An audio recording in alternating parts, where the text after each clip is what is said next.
হামিদ ভাই সেই ক্লিন রেকর্ডে রয়ে গেছে যে আমাদের কাছে আপনি একটা কাল্ট ফিগার আরসিসি ফ্র্যাটার্নিটির মধ্যে। কিন্তু আপনি কি কখনো দুষ্টামি করেননি মানে কলেজ লাইফে? আপনি আসলে আপনি হার্ভার্ডে পড়াশোনা করেছেন, আমেরিকায় বিশ্ববিদ্যালয়ে শিক্ষকতা করেছেন, কিন্তু এর আগে তো আপনি রাশিয়া গিয়েছিলেন বলে আমরা জানি পড়তে।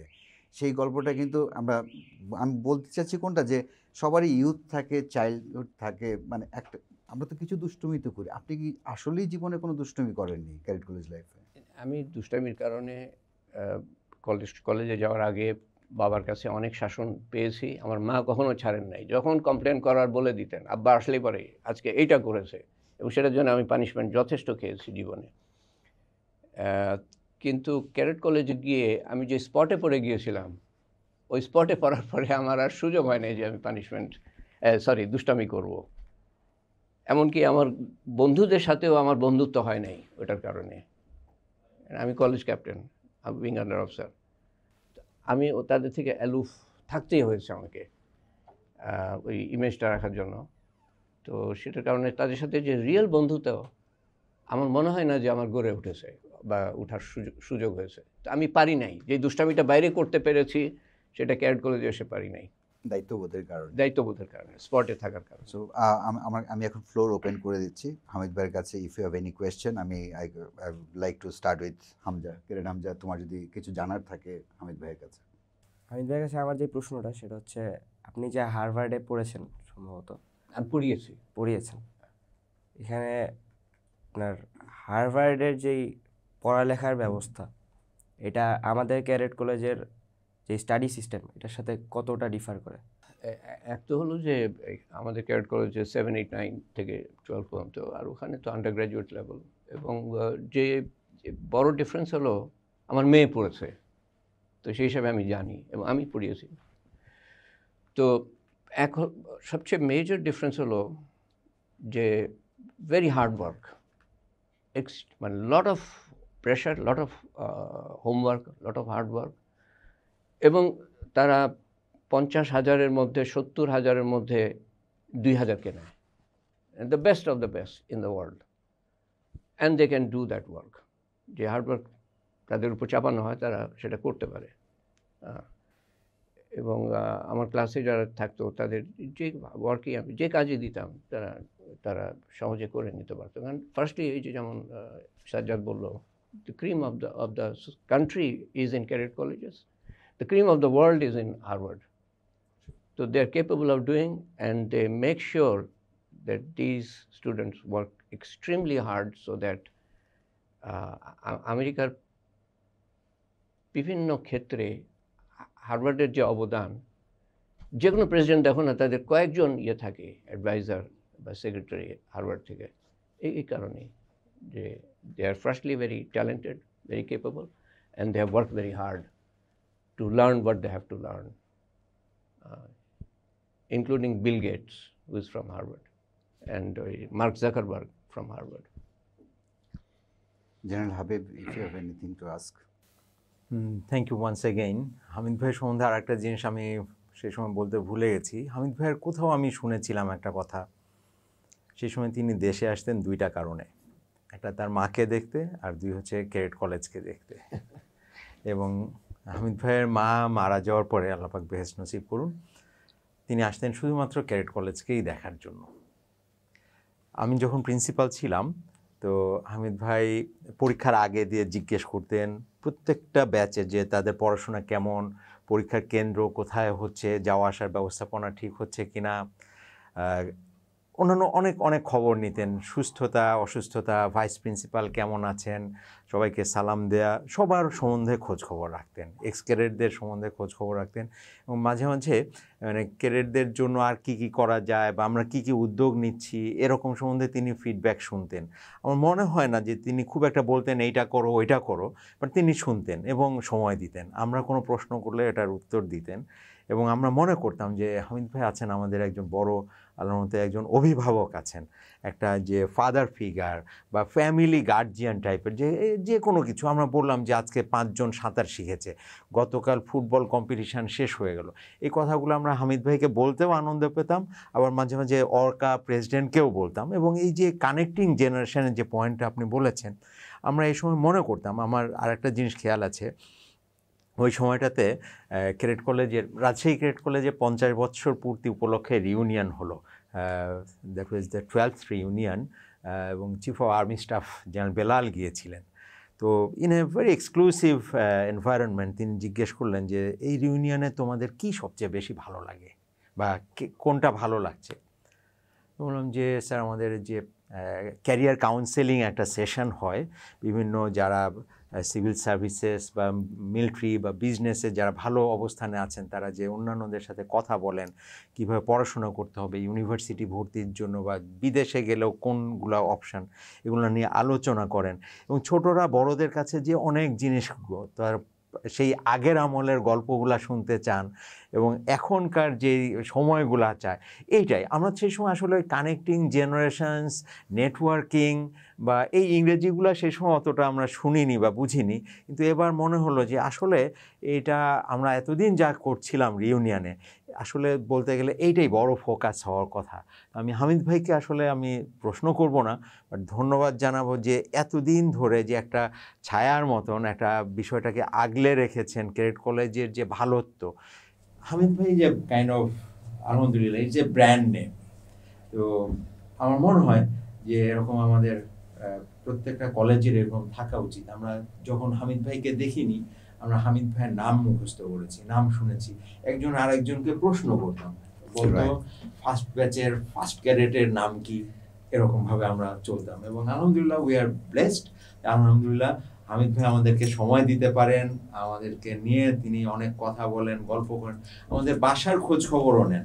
একজন অসুস্থ তার ব্যাপারে খোঁজ খবর নেওয়া আমার মনে হয় চমৎকার। এটা আমার মাঝে মাঝে মনে হয় হামিদ ভাই আপনি আসলে সময়টা কিভাবে ম্যানেজ করেন, আপনি পড়েন কখন, পড়ান কখন, আর এই প্রত্যেকের ব্যাপারে খোঁজ খবরটা কিভাবে নেন, আপনার এই টাইমিং এর অ্যাপরশনমেন্ট সম্বন্ধে যদি আমাদেরকে একটু বোঝান, আমরা যদি আর একটু টাইম এফিশিয়েন্ট হতাম আপনার কাছে কিছু শুনে। টাইম ম্যানেজমেন্ট তো খুব ইম্পর্টেন্ট পার্ট, আমরা যেটা মিস করে যাই ম্যাক্সিমামই। আমি জানি না এটার উত্তর কি হওয়া উচিত। জাস্ট মনে হয় একটু কেয়ারিং থাকা, বাস সময় বের হয়ে যায়। আমরা তো প্রায়োরিটাইজ করি, সব কিছু তো আর করতে পারি না। কোনটাকে প্রায়োরিটি মনে করি? কেউ অসুস্থ, তার খবর নেওয়া, এটা আমার কাছে প্রায়োরিটি কিনা? আমার college should be at the top, এটা আমার কাছে প্রায়োরিটি কিনা? আমি কেন দুবার করে কলেজে গিয়েছি? Just to infuse them. আর আমার সময় যে এক্সপিরিয়েন্স হয়েছিল, একেবারে কোন লেভেল থেকে আমরা কোন লেভেলে উঠে গিয়েছিলাম, সুযোগ হলে আমি সেটা শেয়ার করতে চাই এক সময়।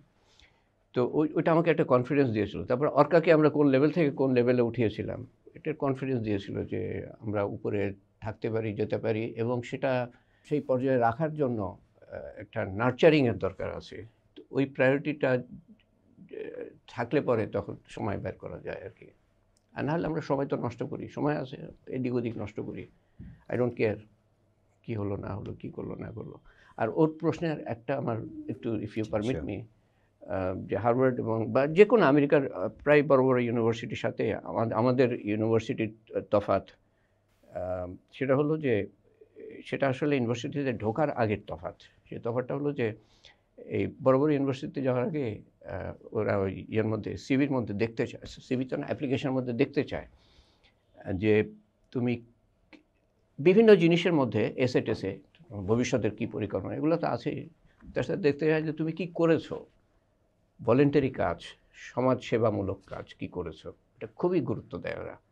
এবং এবারও রিউনিয়নে প্রেজেন্ট ক্যাডেট বলছিল একজন যে আমাদের এরকম তো কোনো সুযোগ হয় না যে আমরা কোনো ভলেন্টারি কাজ করব, হাতে খড়িতে শিখবো আমরা। তো এটা একটা বড় ডিফারেন্স। ওখানে যাওয়ার পরে কিন্তু তারা খুবই ব্যস্ত হয়ে পড়ে। তারপরে ওই সামারের মধ্যে কিছু করার চেষ্টা করে বা কাজ করে, তাদের ইনকামও করতে হয়, অনেক টিউশন সেটাও করতে হয়। কিন্তু যাওয়ার আগে তারা কিন্তু বিভিন্ন ধরনের তাদের সিভিকে রিচ করার জন্য তারা মানে they do a lot, tremendous amount. এবং যারা বিদেশ থেকে অ্যাপ্লাই করে তারাও কিন্তু তারা জানে যেগুলো করতে হবে এবং সেই অনুযায়ী করে তারা। থ্যাংক ইউ হামিদ ভাই। সাজ্জাদ, তুমি হামিদ ভাইয়ের কাছে প্রশ্নে যাওয়ার আগে একটা জিনিস জানার কথা, যে হামিদ ভাই যেটা বললেন যে ভলান্টারি জবের অপরচুনিটি কম, আমার মেয়েরাও কিন্তু একই কথা বলে যে ভলান্টারি জব করতে চায়, স্কোপ খুঁজে পাচ্ছে না। সো তুমি যে প্রফেশনে আছো, তুমি এ ধরনের কিছু কাজও করো, এবং তুমি যেটা শুরুতে বলছিলে যে ক্যাডেট কলেজে পড়ার কারণে তোমার অনেক কিছু অনেক রেসপন্সিবিলিটি আছে, যেগুলো তুমি হয়তো চেষ্টা করছো, আরও অনেক কিছু করতে চাও। সেই ভলান্টারি জবের বা সার্ভিসের অপরচুনিটি তুমি আর কি তৈরি করতে পারো, অ্যাটলিস্ট প্রেজেন্ট ক্যাডেট না, এই জেনারেশনের জন্য আমি বলছি, শুধু ক্যাডেটদের কথা বলছি না, প্যারালালি একই সঙ্গে কলেজ থেকে বের হয়ে তোমার বাইরে যে একটা নতুন পরিবেশের সঙ্গে অ্যাডজাস্টমেন্ট, সেটা পরের ধাপে বলো। আমাকে আগে হামিদ ভাইয়ের কথার প্রসঙ্গ ধরেই, যে ভলান্টারি যে সার্ভিসের যে ভ্যাকিউমটা ইয়াং জেনারেশন সুযোগ পাচ্ছে না, সেই সুযোগ ক্রিয়েট করার ক্ষেত্রে তোমার কি করণীয় আছে?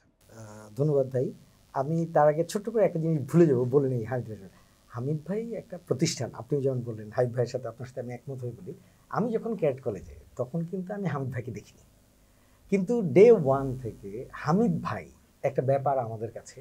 এবং আমাদের সময় তো 10টা ক্যাডেট কলেজ ছিল, এবং তারপরে তো নতুনগুলো হয়েছে। 10টা ক্যাডেট কলেজের সব অর্গানাইজেশন আমি খোঁজ নিয়ে দেখেছি, অর্কাকে সবাই আলাদা একটা জায়গায় রাখে সব সময়।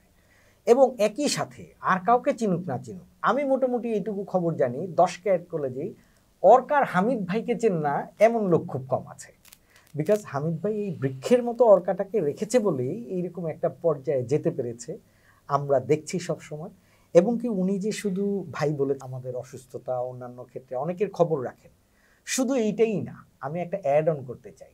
অনেক ক্যাডেট কলেজে, ইভেন তো আমার ক্যাডেট কলেজে আমরাই অনেকে আছি যারা আমাদের 3rd ক্লাস 4th ক্লাস এমপ্লয়ীদের খবর তেমন একটা হয়তো রাখি না, বা সেই সময়ই হয় না। আমি শুধু এক জায়গায় এইটা বলবো, হামিদ ভাই শুধু আমাদের না, উনি আমাদের গার্ডিয়ান না, উনি ওই যে 3rd class 4th class employee যে ঝাড়ু দিয়ে গ্রাউন্ড ঠিক রেখেছে, আমার জিনিসগুলো যাতে আমি ঠিকমতো পাই সেই ব্যবস্থা করেছে, তাদের প্রত্যেকের খবর উনি রাখেন। তো এইরকম জায়গায় আসলে টোটালি অন্যরকম। আমি শুধু একটা কথাই বলতে চাই, আমাদের হামিদ ভাই আছেন, অন্য কলেজের নাই, এইটা একটা ব্যাপার। অ্যান্ড নেক্সট কথা যেটা বলছিলেন, ভলেন্টিয়ারিং যে ব্যাপারটা, আমি আগে অর্কা দিয়ে শুরু করি। আমরা এই জিনিসটা রিসেন্টলি খুব বুঝতে পেরেছি, এবং কানেক্টিং জেনারেশনের থিমের উপর বেস করে আমরা কিন্তু এইবার থেকে বলেছি যে অর্কাতে আমাদের যে ইয়াং জেনারেশন যারা কাজ করছে বিভিন্ন রকমভাবে, আগে আমরা তো সবাই ভলেন্টারি ওয়ার্ক করতাম, কিন্তু এর কোনো অফিসিয়াল রিকগনিশন ছিল না। কিন্তু এখন থেকে আমরা চেষ্টা করছি যাতে তাদেরকে একটা সার্টিফিকেট দেওয়া যায়, যেটা পরবর্তীতে বাইরে স্কলারশিপ অথবা অন্য কিছুতে এক্সট্রা কারিকুলার অ্যাক্টিভিটিজে শো করার একটা ব্যাপার, এত বড় ব্যানারের একটা সার্টিফিকেট ওদের জন্য বিশাল কাজ করবে।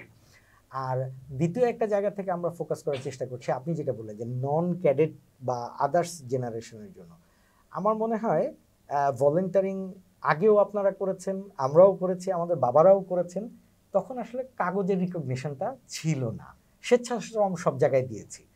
এখন আমার মনে হয় ইয়াং জেনারেশন যদি একটু এটা কি বলবো, ডিভাইস অথবা মনিটর ওদের যে সময়টা নিয়ে নেয়, সেখান থেকে যদি একটু সরে আসে, তাহলে আসলে এই যে অর্কার ব্লাড ডোনেশন বিরাট একটা প্রোগ্রাম, এবং এটা charitable program, even though free health camp, এখানে যে আপনাকে ডক্টরই হতে হবে ব্যাপারটা এমন নয়। হ্যাঁ, এরকম আরও অনেকগুলো সেক্টর আছে যা আমরা প্রতিনিয়ত অ্যারেঞ্জ করি, বিশেষ দিনগুলোতে করি, বিশেষ স্ট্র্যাটেজিতে করি। তো সেই জায়গাতে চাইলে কিন্তু ইনভলভ হতে পারে, এবং নন ক্যাডেট হিসেবে আমার আপনার ছেলেমেয়েরা যারা আছে তারা কিন্তু এইসব জায়গায় ইনভলভ হতে পারে, এবং এই জায়গা থেকে এই সার্টিফিকেটগুলো তাদের চ্যারিটেবল বলেন, ভলেন্টিয়ারিং বলেন, এই ব্যাপারগুলো বেশ ভালো রকম কাজ করবে এবং স্কোপ তৈরি করবে, এবং ফিউচারে এডুকেশন, স্কলারশিপ, এই ধরনের ব্যাপারগুলোতে এটা একটা বিরাট মানে রাখবে। আমি বাইরের সেক্টরটা হামিদ ভাই যেমন বলেছে, আমি দেখেছি যে ওরা এডুকেশনের বাইরেও অন্যান্য কাজ আপনি কেমন করেন এইটার উপরও কিন্তু ওদের বিরাট একটা গুরুত্ব থাকে।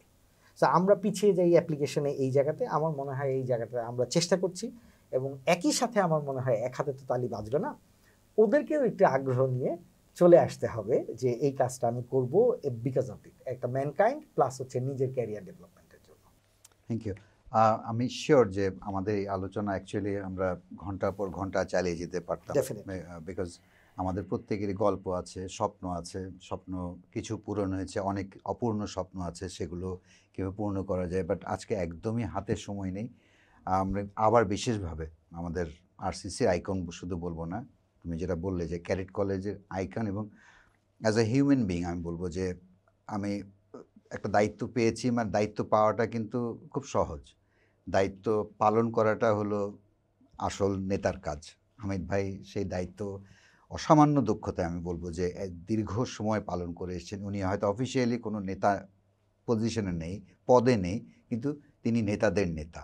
তো এমন একজন মানুষকে আমরা পেয়ে আজকে আমাদের এই প্রোগ্রাম শুরু হলো। আমি শিওর যে অর্কার বর্তমান ইসি তারা এই কার্যক্রমকে আরও এগিয়ে নিয়ে যাবেন এবং অনেক কিছু আলোচ্য বিষয় কিন্তু বাকি রয়ে গেছে, সময় স্বল্পতার কারণে হলো না, বিভিন্ন সময় হবে এবং এখানে শুধু ফার্স্ট ব্যাচ বা 58 ব্যাচ বা 18 ব্যাচ না, আমি মনে করি যে সব ব্যাচের ইনক্লুশন খুব দরকার এবং আমি শিওর যে অর্কা ইসি এবং তুমি অর্কা ইসিতে আছো এই বিষয়টা এনশিওর করবে। আপনাদের চারজনকেই, ক্যাডেট হামজা, শ্রদ্ধেয় হামিদ ভাই, ক্যাডেট হাবিব, আমার অত্যন্ত প্রিয় একজন ক্যাডেট, এবং সাজ্জাদ, ডক্টর সাজ্জাদ, আপনাদের চারজনকে অসংখ্য ধন্যবাদ এখানে মূল্যবান সময় দেওয়ার জন্য। এবং স্ক্রিনের সামনে যারা আছেন তারা তৈরি থাকুন, সামনে এর চাইতে অনেক ইন্টারেস্টিং গল্প নিয়ে আরও অনেকে আপনাদের সামনে হাজির হবেন।